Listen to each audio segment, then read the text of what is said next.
Hello students, welcome to the Interesting Chemistry. Interesting Chemistry में आपका स्वागत है, जहां पर आप क्लासरूम टीचिंग का अनुभव करेंगे। आज मैं आपको समीकरणों पर आधारित गणनाएं अथवा न्यूमेरिकल बताने जा रहा हूं और इनमें मैंने 5 न्यूमेरिकल दिए हैं, ये 1 2 3 4 5, और मैं एक एक करके आपको बताने की कोशिश कर रहा हूं। तो ये समीकरण पर आधारित प्रश्न है। पहला प्रश्न है, जब पोटेशियम नाइट्रेट को गर्म किया जाता है ऑक्सीजन बनती है, तो 1362 मिलीलीटर ऑक्सीजन एसटीपी पर प्राप्त करने के लिए कितने KNO3 की या पोटेशियम नाइट्रेट की आवश्यकता होगी। इसके लिए आपको सबसे पहले क्या समीकरण लिखनी है, तो समीकरण आप लिख देंगे 2KNO3 और इसको जब हीट किया जाता है तो ये 2KNO2 बन जाएगा और उसके बाद में ऑक्सीजन लिबरेट हो जाती है। यहां आपको 2 मोल पोटेशियम नाइट्रेट और 1 मोल क्या होगा, ऑक्सीजन बन जाती है।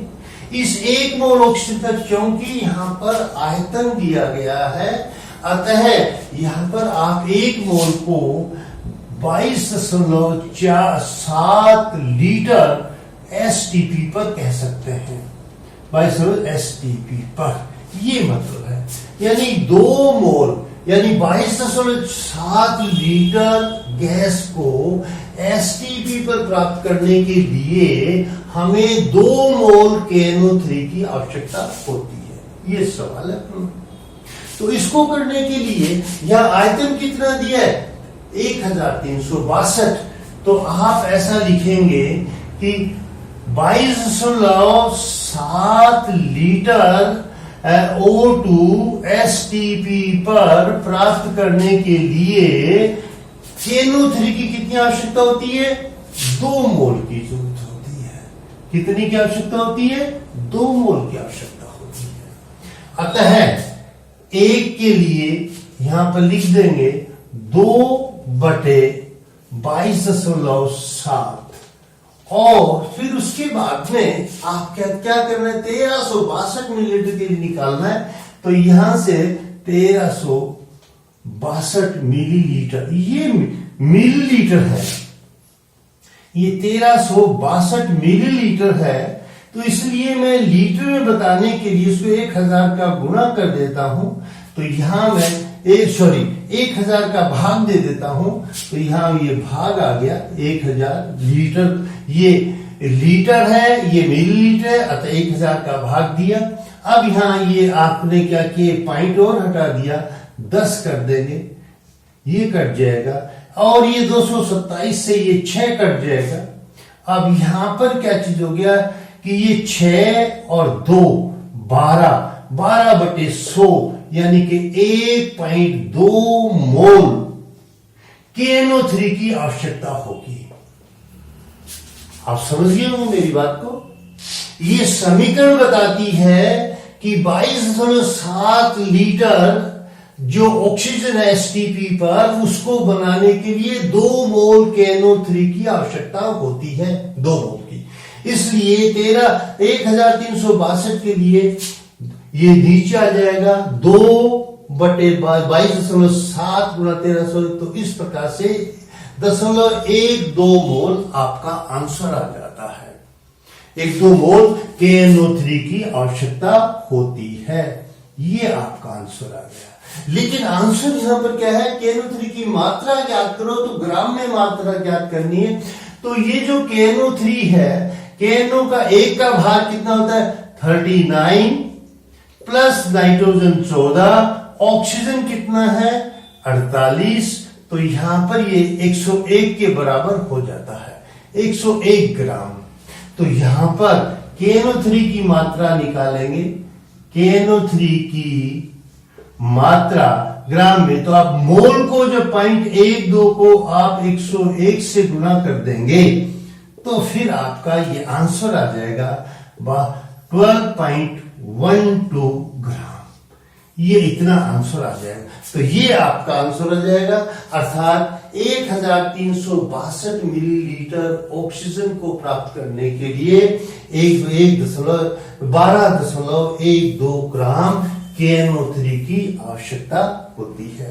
आप ये समझ गए होंगे। इसको दूसरे तरीके से भी कर सकते हैं। आप कैसे कर सकते हैं? मान लो यहां पर आपने इसका 101 ग्राम है, ये 2 मोल लिए, तो यहां ये भार कितना हो गया? 202 ग्राम हो गया। तो ये समीकरण हमें बताती है कि चूंकि 202 ग्राम KNO, सॉरी अपने को ये चाहिए, हाँ, यहां पर 22.47, क्योंकि 22.7 लीटर O2 STP पर प्राप्त करने के लिए हमें कितने KNO3 की आवश्यकता होगी? है 2 मोल का मतलब 202 ग्राम।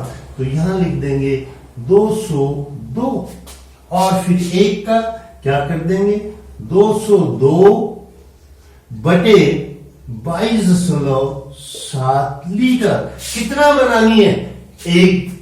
1362 यानी 1362।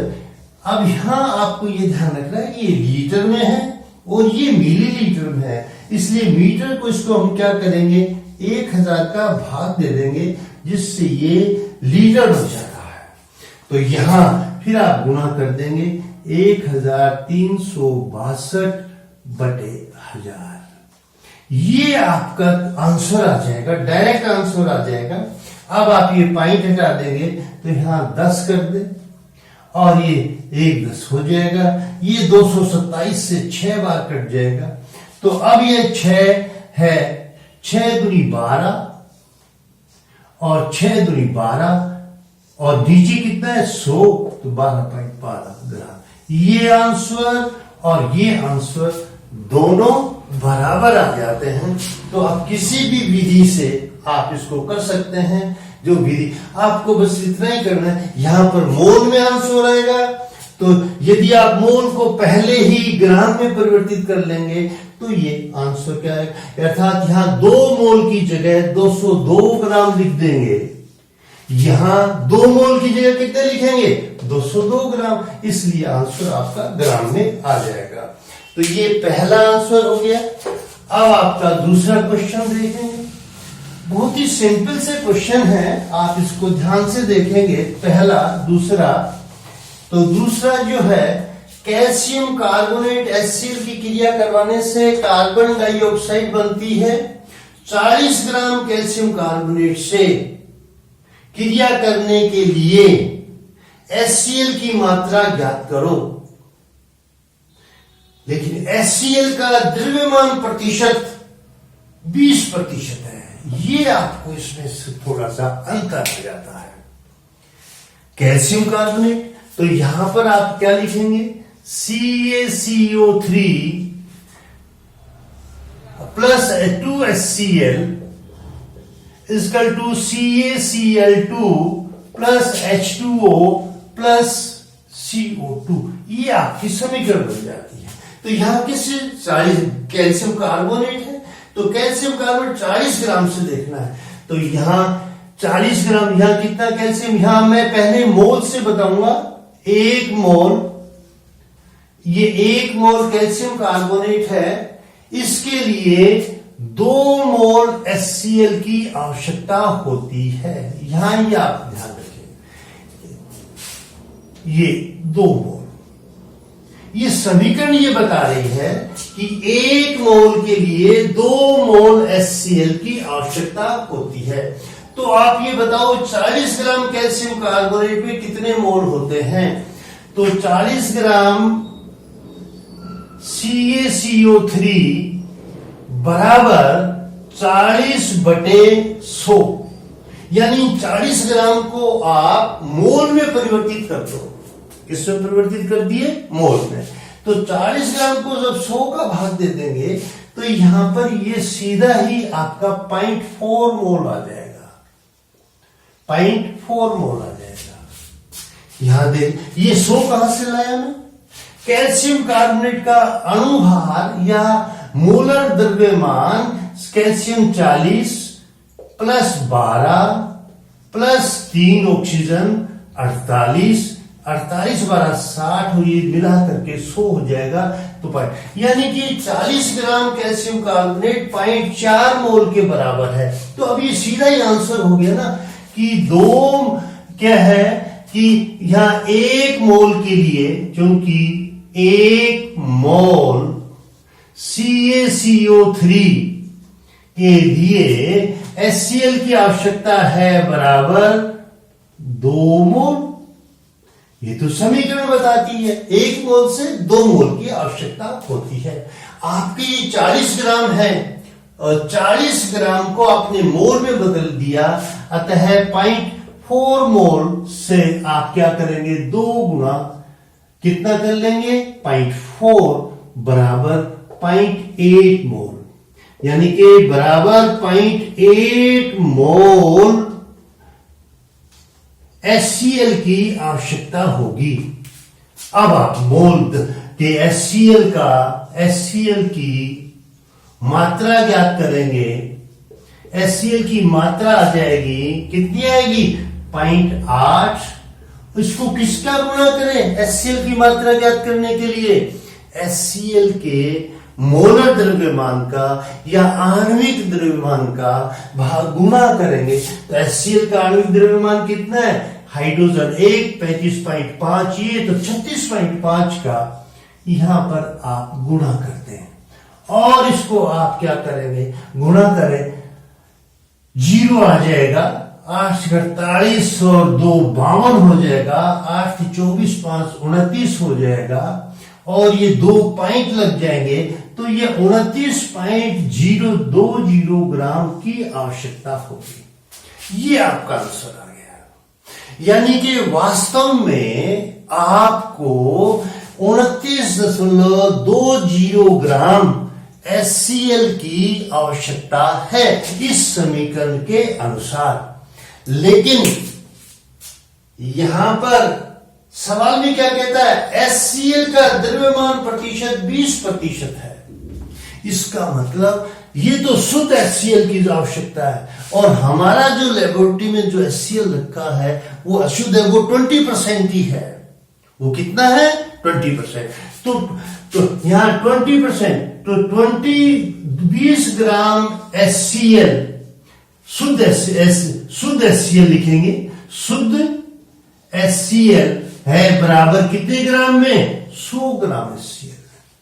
ये 20% का मतलब 20 ग्राम जो शुद्ध HCl है वो 100 ग्राम में है, इसलिए 1 में 100/20 और आपको कितना चाहिए, 29.2, तो 29.2 कर देंगे, ये 20 पंजे 100 कर देंगे, यहां 5 दूनी 10, 5 45 और 1 46, 5 दूनी 10 और 4 14 पॉइंट, यानी 146 ग्राम HCl की आवश्यकता होगी।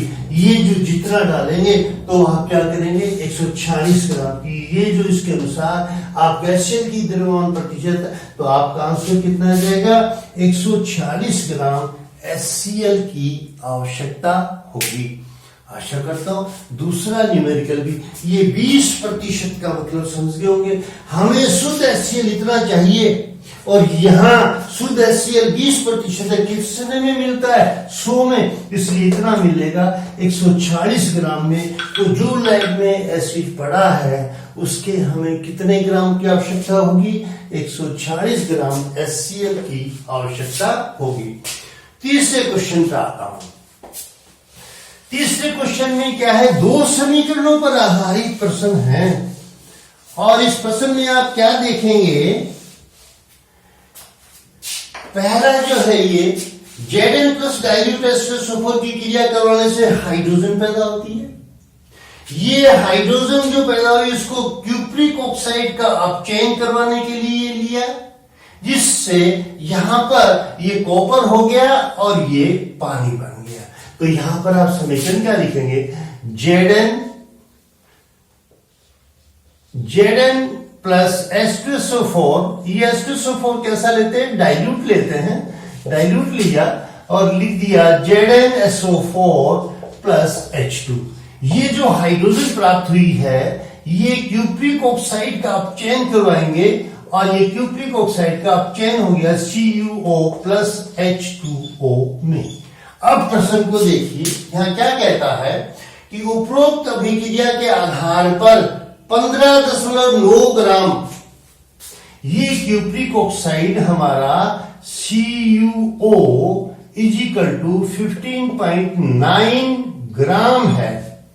15.9 को अपचयित करने के लिए कितने ग्राम जिंक की आवश्यकता होगी। यानी कि ये जो हाइड्रोजन प्राप्त होती है ये हाइड्रोजन यहां पर काम में आ गई, इसलिए इस हाइड्रोजन को प्राप्त करने के लिए कितने ग्राम जिंक की आवश्यकता होगी। तो फिर मैं इसको क्या करता हूं, दो विधियों से बताता हूं जो बढ़िया विधि है। यहां पर क्या चीज है, 1 मोल जिंक से 1 मोल हाइड्रोजन प्राप्त होती है और ये 1 मोल हाइड्रोजन अपचयित करने के काम में आ जाती है। किसको, 1 मोल CuO को। तो यहां से अब आप सीधा इसका कनेक्शन इसके साथ कर देंगे। 1 मोल CuO को अपचयित करने के लिए जितनी हाइड्रोजन चाहिए वह 1 मोल दस्ते से प्राप्त होती है। अर्थात यहां पर लिखेंगे कि 1 मोल CuO, इस CuO को अपचयित करवाने के लिए जितनी हाइड्रोजन की आवश्यकता होती है वह 1 मोल Zn से प्राप्त होती है। ये सवाल हो गया आपका। तो यहां डायरेक्ट ये हाइड्रोजन यहां काम में आ गई, तो इस जितनी हाइड्रोजन हमें चाहिए वो इस दस्ते से आती है। अतः 1 मोल CuO को अपचयित करने के लिए 1 मोल Zn की आवश्यकता होती है। अब इस सवाल को आपका ये क्या है, CuO, ये CuO है 15.9 ग्राम है। CuO किसके बराबर होता है, 63.5 प्लस 16 और ये हो जाएगा 79.5। CuO का मोलर मास या मोलर द्रव्यमान 79.5 होता है, इसलिए 15.9 को 79.5 से आप भाग देंगे तो फिर वो मोल की संख्या आ जाएगी और इसकी मोल की संख्या जब आएगी तो पॉइंट से पॉइंट हटा दो, ये आप 5 से काट दो, 5 से काट दो, 5 में 45, 25 और ये 15 पीछे आ जाएगा। तो आपका 1/5 बराबर 0.2 मोल, यानी 0.2 मोल यहां लेना है। अतः यहां पर लिखेंगे 1 मोल के लिए इतना। अब Cu जो था तुम्हारा 15.9 ग्राम था, उसको हमने 0.2 मोल में कर दिया, यहां 0.2 मोल में। तो यहां 0.2 मोल CuO के लिए इसकी जरूरत होगी 1 गुणा 0.2 मोल, यहां आ गया। तो यहां ये आ गया 0.2 मोल। 0.2 मोल Zn की आवश्यकता होगी। अब इससे सीधी बात आ गई कि ये जो हमें क्यूप्रिक ऑक्साइड जो हमें 15.9 दिया गया है वह किसके बराबर है, 0.2 मोल के बराबर है। कैसे प्राप्त किया, इस भार को इसके पर मोलर द्रव्यमान से जब भाग दे देंगे तो मोल की संख्या आ जाएगी। ये मोल की संख्या आने के बाद में यह 0.2 मोल।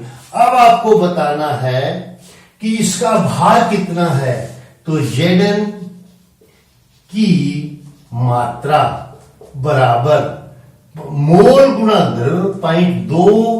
Zn का जो परमाणु द्रव्यमान होता है या जो मोलर मास होता है उसको 65 कहते हैं, परमाणु द्रव्यमान 65, और ये 65 गुना 130 और 13.0 यानी 13 ग्राम की आवश्यकता होगी। इस सवाल का आंसर आशा करता हूं ये सवाल भी आप समझ गए होंगे कि 13 ग्राम की आवश्यकता होगी। मैं इसको दूसरे तरीके से बता सकता हूं। दूसरे तरीके से कैसे? यहां से लिखते हैं, मोल को न लेकर के आप डायरेक्ट यहां से कर सकते हैं कि इसमें आप ऐसा कर दो, CuO का भार कितना है? 5 प्लस 16 बराबर 79.5 और ये Zn का 1 मोल बराबर कितना है? 65 ग्राम। कितना है? 65 ग्राम। तो आप डायरेक्ट लिख सकते हैं कि इस समीकरण के अनुसार 79.5 ग्राम CuO को अपचयित करने के लिए ऊपर से हाइड्रोजन प्राप्त करते हैं उसके लिए Zn के 65 ग्राम की आवश्यकता होती है। यह हाइड्रोजन का तो यहाँ बीच में काम में आ गई और यहाँ 79.5 ग्राम CuO के लिए 65 ग्राम जस्ते की या Zn की आवश्यकता होती है। ये Zn की आवश्यकता होगी, इसलिए एक के लिए करेंगे आप 65 अपॉन 79.5 इंटू कितने के लिए कितना है आपका जी, कितना दिया है यहां पर? ये 15.9 के लिए 15.9 के लिए इसको 15.9 का गुणा कर दो, ये पॉइंट से पॉइंट कट जाएगा और ये 15 4 से कट जाएगा, सॉरी 5 से कटेगा, ये 65/5 आ गया और वही आंसर आ जाएगा 13 ग्राम। आंसर क्या आएगा? किसी विधि से करें आप, आंसर उतना ही आएगा। उसमें पहले हमने क्या कर लिया था कि 0.5 मोल निकाल लिया था और इसलिए उसमें वो 0.5 मोल से वो आ गया 13 और इससे भी अपना क्या निकाल लेंगे? 13 ग्राम आ जाता है। तो ये आपका उसमें 0.2 मोल निकाला था तो 0.2 मोल से 13 ग्राम आ गया, इसमें भी आंसर इतना ही आएगा। आशा करता हूं ये सवाल भी आप समझ गए होंगे। उसके बाद में क्वेश्चन नंबर 4, MnO2 और HCl की क्रिया दी है और MnO2 और HCl की क्रिया से जो क्लोरीन प्राप्त होती है उस क्लोरीन को Ki विलयन में प्रवाहित करते हैं, तो क्लोरीन Ki विलयन में से आयोडीन को रिप्लेस कर देती है और ये आयोडीन बाहर निकल जाती है। समीकरण को समझेंगे। MnO2HCl की क्रिया करने से जो क्लोरीन प्राप्त होगी उस क्लोरीन को Ki विलयन में प्रवाहित करने से Ki विलयन में से क्या होगा? ये आयोडीन जो है वो मुक्त हो जाती है, रिप्लेस हो जाती है। तो इसमें से अपने MnO2 तो लिया, कितना लिया है? 17.4 ग्राम लिया है और इस MnO2 से जो क्लोरीन निकलेगी वो क्लोरीन यहां सारी काम में आ जाएगी और ये पोटेशियम आयोडाइड में से आयोडीन निकल जाएगी। तो इस समीकरण को अपने को करना है। तो समस्याओं में आप समझ लोगे। तो ये MnO2 समीकरण के आधार पर अलग है, लेकिन अपने पास MnO2 कितना है? 17.4 ही ग्राम है। तो 17.4 ग्राम से निकलने वाली जितनी क्लोरीन होगी वो कितनी आयोडीन को निकाल पाएगी, ये अपने को बताना है। तो समीकरण लिखता हूं मैं पहले। MnO2 plus 4HCl equal to MnCl2 plus 2H2O plus chlorine Cl2, ये क्लोरीन निकल गई। इस क्लोरीन को अपने जो पोटेशियम आयोडाइड में प्रवाहित करेंगे 2Ki plus Cl2 is equal to 2KCl plus I2, ये I2 बन जाती है। तो यहां ये MnO2 दिया है और इस MnO2 से जो क्लोरीन निकली है वो यहां काम में आ गई, इसलिए 2Ki से ये जो आयोडीन है 1 मोल आयोडीन है, 1 ही मोल आयोडीन निकली और 1 मोल MnO2 से। तो ये समीकरण, दोनों समीकरणें हमें ये बताती हैं कि 1 मोल MnO2 से 1 मोल आयोडीन निकलती है। बस इतनी सी बात आपको ध्यान रखना है। तो तो MnO2 की मात्रा कितनी दी गई है आपको बताओ। MnO2 ये है ना 17.4 ग्राम। तो 17 MnO2 के मोल की संख्या ज्ञात कर लो। MnO2 के दिए गए मोल बराबर कितने हो जाएंगे बताओ। भार कितना है 17.4। 17.4 ग्राम को भाग देंगे, ये तो बार बार बता रहा हूं, कितने का भाग देंगे MnO2 के मोलर द्रव्यमान का भाग देंगे। कितने का? तो मोलर द्रव्यमान MnO2 का कितना होता है 55 प्लस 32, ऑक्सीजन 32, 87 हो गया। तो 87 का भाग दे देंगे, ये 87, यहां पॉइंट हटा दें 10, 2 से भाग दे दें तो ये फिर 0.2 मोल हो जाएगा, बस 0.2 मोल। तो यहां से आपको 1 मोल से 1 मोल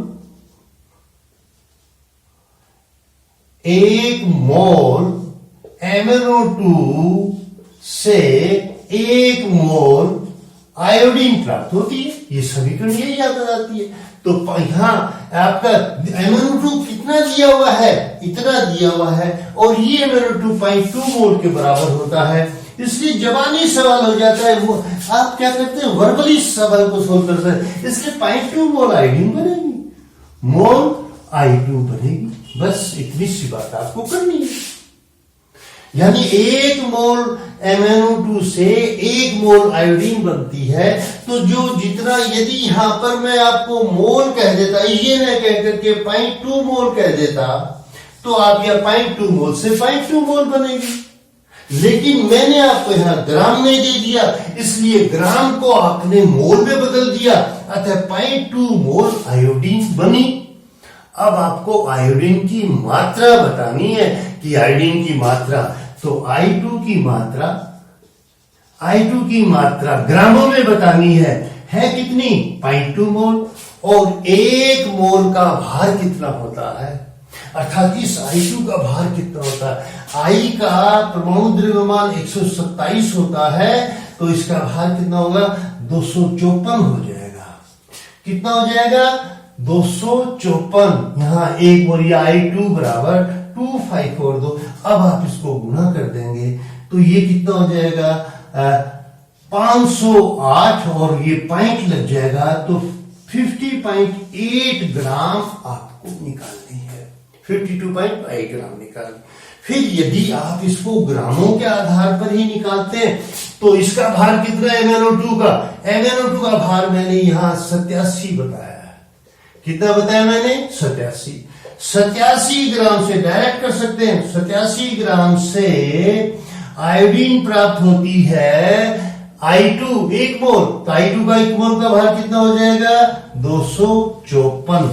87 ग्राम से 254, ये इसका भार ले लिया मैंने। MnO2 का भार कितना होता है 87 ग्राम होता है, ये बताया मैंने।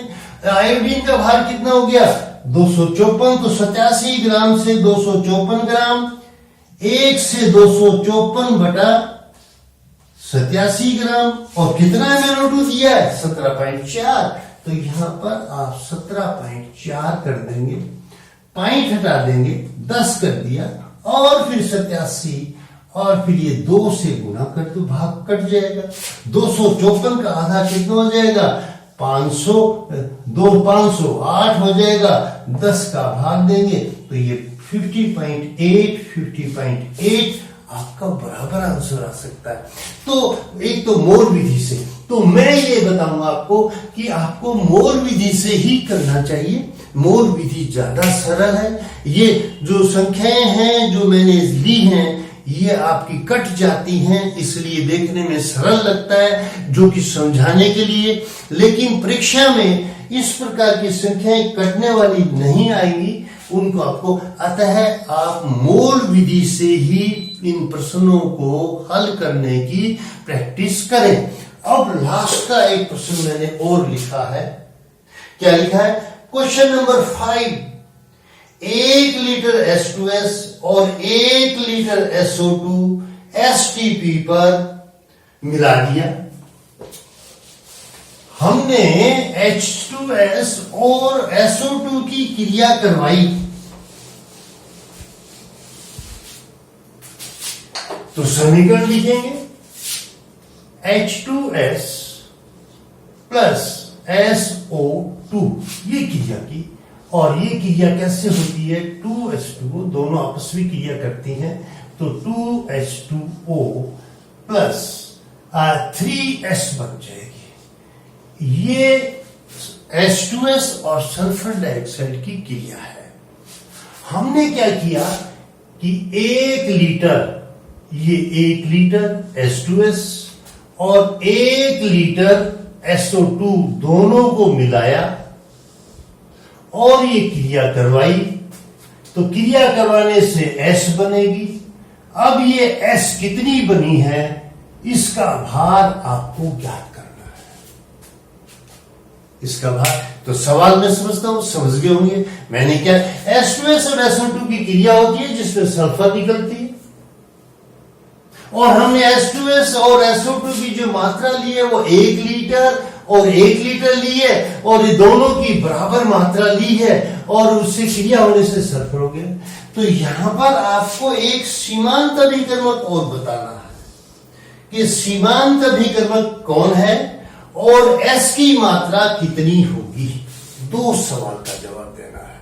सीमांत अभिकर्मक, यहां पर सीमांत अभिकर्मक मैंने पहले बताया है कि अभिक्रिया में जो अभिकर्मक पहले समाप्त हो जाता है, जब वो अभिकर्मक भी समाप्त हो गया है तो आगे की क्रिया क्या हो जाएगी, बंद हो जाएगी, और दूसरा जो अभिकर्मक ज्यादा मात्रा में है वो बच जाएगा। तो सीमांत अभिकर्मक के आधार पर ही उत्पादन होता है। तो वो आप सीमांत अभिकर्मक का जो मेरा वीडियो है उसको ध्यान से देखना। अब यहां पर आपको क्या है, इस समीकरण में क्या चीज है कि 2 मोल तो हमने क्या ले लिए, H2S लिया 2 मोल, और 1 मोल हमने क्या लिया, SO2 लिया। तो दोनों की आपको ये आ गया। जब यहाँ आयतन, ये आयतन किस पे दिया है मैंने, यहाँ आप ये ध्यान रखना STP पर आयतन है, तो ये लीटर STP पर, ये 2 मोल का आयतन कितना हो जाएगा, 2 गुणा 22.7 लीटर, किस पर, STP पर, और ये कितना हो जाएगा 22.7 लीटर STP पर। तो यहां ये समीकरण है कि अब आप देखें कि कितनी SO2 थी, तो यहां देखेंगे कि 2 अब आप ये देखेंगे क्योंकि 2 गुणा 22.7 लीटर H2S क्रिया करती है 22.7 लीटर STP से क्रिया करती है। हाँ, ये समीकरण बताती है कि 2.22 2 गुणा STP पर ये क्रिया करती है, इतनी SO2 से क्रिया करती है, और ये H2S है। इसलिए यहां पर हम करेंगे 1 लीटर कितने से क्रिया करेगी, 1 लीटर करेगी 22.7 बटे 2 गुणा 22.7, 2 गुणा 22.7 1 लीटर के लिए। ये 1 लीटर कौन से ले लिए हमने, ये लिए 1 लीटर H2S, 1 लीटर H2S कितने, इतने से क्रिया कर 22.7 से 7, तो यानी कि 1/2 लीटर, 1/2 लीटर SO2 से क्रिया करेगी, क्रिया करती है। इस समीकरण से ये देखो कि हमने 1 लीटर H2S लिया, और 1 लीटर H2S के लिए तो आधा लीटर ही चाहिए। 1 लीटर H2S, इस समीकरण से हमने क्या किया, 1 लीटर H2S से SO2 कितनी चाहिए, आधा लीटर चाहिए।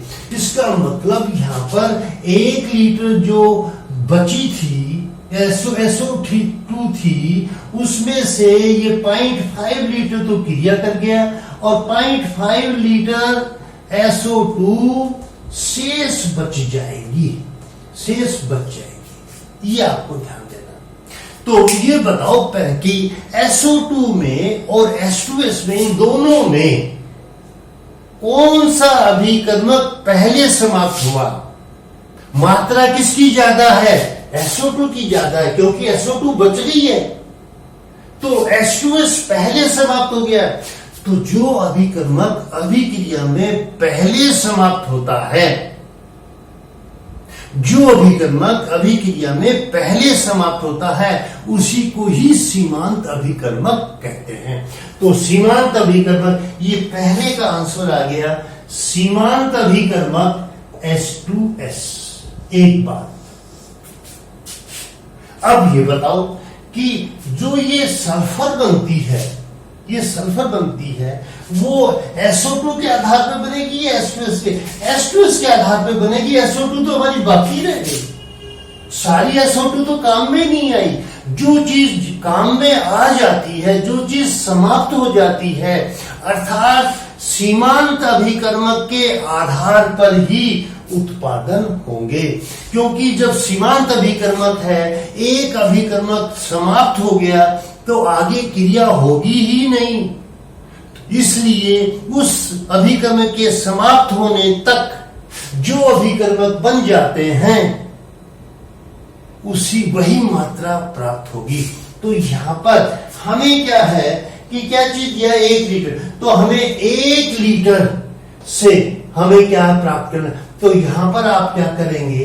दोबारा लिखेंगे कि 2 गुना 22.7 लीटर H2S से सल्फर S प्राप्त होती है 3S। ये 2 इतने तो है, 2.2 से प्राप्त होती है 3 लीटर। तो यहां ये 3S, S is equal to कितना होता है? 32। तो ये 3 गुना 32 करेंगे और आप कहेंगे कि यहां पर 96 ग्राम सल्फर प्राप्त होती है, 96 ग्राम सल्फर प्राप्त होती है। अब आप ये करेंगे, इसलिए इसको मैं सवाल को वापिस ऊपर लिख देता हूं, यहां पर लिख देता हूं मैं वापिस, इसको यहां लिखा मैंने। इसलिए 1 से प्राप्त होगी, यहां लिखेंगे 96 बटे 2 गुना 22.7, 2 गुना 22.7, और फिर कितना है? 1000 से निकालनी है। आपके पास कितनी H2S खत्म हुई है? 1 लीटर थी जो कि खत्म हो गई, इसलिए यहां पर आप 1000 का गुणा कर देंगे, 1000 का गुणा करेंगे, और ये जितना गुणा भाग आएगा वो आपका मान हो जाएगा कि इतनी सल्फर आपकी बनती है। तो आशा करता हूं ये सवाल आप कर लेंगे। इसका गुणा भाग मैं करके बताने वाला नहीं हूं, जितना गुणा भाग करेंगे वही आपका क्या चीज होगा? आंसर आएगा। आशा करता हूं ये सवाल भी आपकी समझ कि कैसे सीमांत अभिकर्मक का आप निर्धारण करेंगे, और सीमांत अभिकर्मक के आधार पर ही आप उत्पाद का भी कैलकुलेशन करेंगे। आशा करता हूं ये समीकरण आपके बहुत समझ, तो ये छोटे छोटे प्रश्न केवल समझने वाली बात है, तो ये समझ आपके समझ में आ गए होंगे। और अंत में आपको ये जो मेरा वीडियो बना है, इसको लाइक करना है, शेयर करना है, सब्सक्राइब भी करो, जिससे मेरे आगे आने वाले वीडियो आपको घर बैठे आपको नोटिफिकेशन मिल जाएगा। और यदि आप इन वीडियोस को अपने साथियों को, जो साथी आपके गांव में बैठे बैठे तैयारी कर रहे हैं, उनके पास पहुंच जाएगा, तो उन्हें भी कुछ न कुछ लाभ होगा। तो आशा करता हूं आप इसको सब्सक्राइब करेंगे, लाइक करेंगे, और फिर उसके बाद में आपके कमेंट्स भी आप दे सकते हैं, और आपके कमेंट्स के आधार पर मैं अपनी इस टीचिंग को, आपकी जो प्रॉब्लम्स है उनको और अच्छी तरह से समझाने की कोशिश करूंगा। आज के लिए इतना ही। Thank you very much.